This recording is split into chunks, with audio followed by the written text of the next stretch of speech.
মৃত্যুঞ্জয়ীর যিনি দ্বিতীয় পর্ব অদ্ভুত দাগ। রনির লেখা নিজস্ব গল্প। প্রথম রাতের ভয় কাটিয়ে মীরা ভেবেছিল সবই দুঃস্বপ্ন, কিন্তু সকালবেলায় আয়নার সামনে দাঁড়াতেই তার বুক কেঁপে উঠল। গলায় তিনটে লালচে দাগ, যেন কেউ আঁকড়ে ধরেছিল।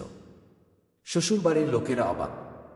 শাশুড়ি বললেন, কাল রাতের ভয়ে এসব হয়েছে, ঘুমের ঘোরে নখ লেগে গেছে কি।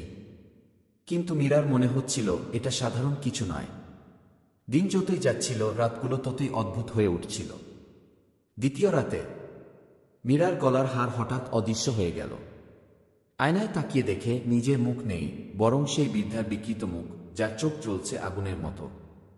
হঠাৎ বৃদ্ধার কণ্ঠ ভেসে এলো, তোর রূপ আমার হবে, তোর হাসি আমার। মীরা ভয়ে ঘর থেকে দৌড়ে বেরিয়ে এলো, কিন্তু চারপাশে কেউ নেই, শুধু বাতাসে শোনা গেল নারীর কান্না আর পায়ের শিকল টেনে আনার শব্দ।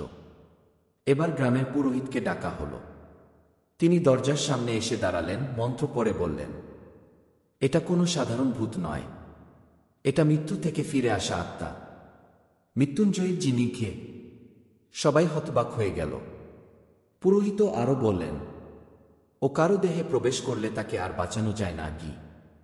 এবার প্রশ্ন জাগ, মীরাই কি সেই পরবর্তী শিকার?